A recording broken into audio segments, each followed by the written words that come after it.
Buenas tardes. En realidad lo que yo hago es elaborar blend de tés, infusiones de distintas hierbas. Como vivo en una zona serrana, también aprovecho para otras líneas de té que no es chadó, que se llama verna, en ocupar las hierbas del lugar, de la zona, crecen en nuestras sierras de Córdoba. Y bueno, elaboro este tipo de infusiones y de té a base de los té nacionales que tenemos en nuestro país. Corrientes, Misiones, sé que son productoras de té, no sé si hay otra provincia que produce el té verde, digamos, plantaciones, pero ¿cuál es la diferencia a la hora de elegir? A la hora de elegir el producto que estoy trabajando, busqué la calidad semejante a los té importados. Perdón, ¿cómo te das cuenta de la calidad? ¿Ves la plantación, el lugar? ¿Tiene que ver el clima? ¿Tiene que ver la geografía por ahí donde se planta? Tiene que ver la elaboración, más que el clima. Si bien se está produciendo té en la provincia de Corrientes, se está produciendo té en la provincia de Misiones, se está produciendo muy buena calidad, pero no se estaba trabajando las hebras. Perdón, la ignorancia, ¿no? ¿Qué son las hebras?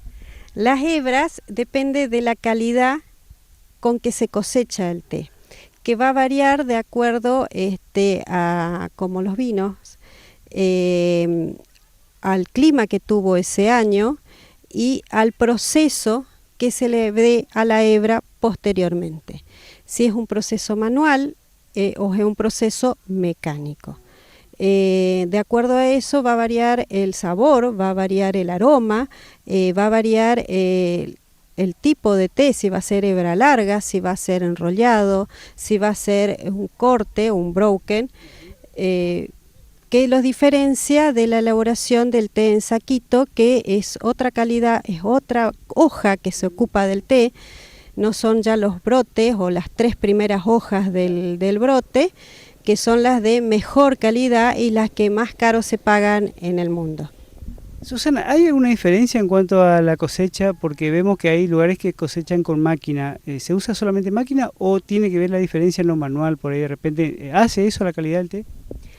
Hace la calidad del té principalmente en lo que es té blanco, por ejemplo, o té verdes de muy buena calidad. Sí hace a la calidad del té el proceso de elegir los mejores brotes y las mejores hojas.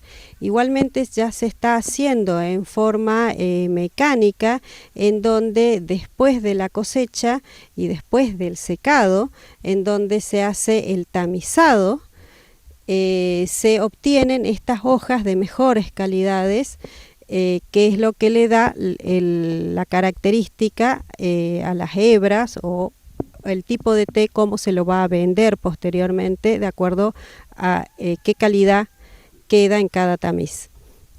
A la hora de elaborar tu té, ¿no es cierto? ¿Se tiene mucho en cuenta eso? ¿Son tés personalizados, de otra calidad? ¿Se exportan? ¿Son para el consumo de clientes tuyos?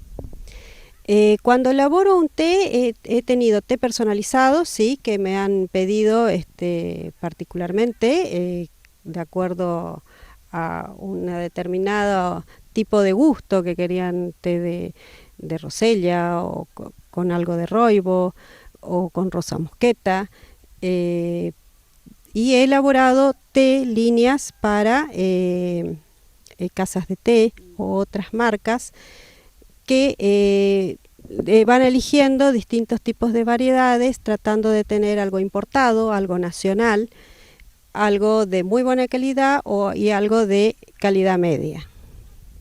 ¿Se saboriza el té como se saborizan otros productos o eso le quita calidad de repente a la hora del consumidor que sabe, ¿no? El buen té como el buen vino, hay gente que sabe realmente del gusto. Generalmente se tiene dos tipos de trabajar las hebras de té. Cuando tenemos té de hebras de muy buena calidad, se trata de no, o al menos yo particularmente trato de no aromatizarlo con ningún tipo de esencia, más que alguna flor o algún cítrico que con el tiempo va impregnando las hebras de té con su aroma característico sin opacarla, o sea, resaltando o acompañando el aroma de la hebra. Pero en lo posible trato de que la hebra no se pierda en la aromatización o en el uso de esencias. ¿Tiene algo que ver el estacionamiento del té, como por ejemplo se sabe que el vino cuando más se estaciona mejor? ¿Tiene algo que ver el estacionamiento? Sí, tiene que ver. El té puer, por ejemplo, que es el té rojo característico de China, es un té fermentado que tiene mucho que ver el estacionamiento. El té tipo bancha de hoja entera, que es un té muy buscado por la gente que hace una alimentación naturista, muy rico en antioxidante, es un té de hojas viejas de 3 años de la planta, con un poco de tallos, y tiene mucho que ver el estacionamiento. Necesita un estacionamiento de como mínimo 6 años después del proceso de secado. Varía mucho el sabor, sí. ¿El buen té como el buen vino tiene sus catadores? Sí, sí, sí. Hay escuelas de sommelier y se hacen concursos de los diversos tipos de té a nivel internacional, en donde están los sommeliers de té de a nivel internacional, que son los que entregan los premios como los vinos, los concursos de vino. La última, Susana, y agradezco tu tiempo. ¿Tus tés son para un mercado exclusivo o tiene, digamos, por ahí un público diferenciado? Trato de elaborar té para todo tipo de público, incluidos los chicos. Somos un grupo de gente que inclusive estamos agrupados en lo que es el Camino del Té, en el Valle de Calamuchita, y tratamos de difundir la cultura del té. Entonces se trata de elaborar para todo tipo de público, desde el paladar más exquisito hasta el niño. Susana, muy amable por tu tiempo, felicitaciones por todo esto y bueno, vamos a seguir hablando porque la verdad que es una cultura milenaria esto del té, sabemos de los orientales sobre todo, así que queda mucho por descubrir con esto. Bueno, desde ya muchísimas gracias y con gusto estaremos dispuestos a difundir todo lo que se lleve a fomentar la cultura del té.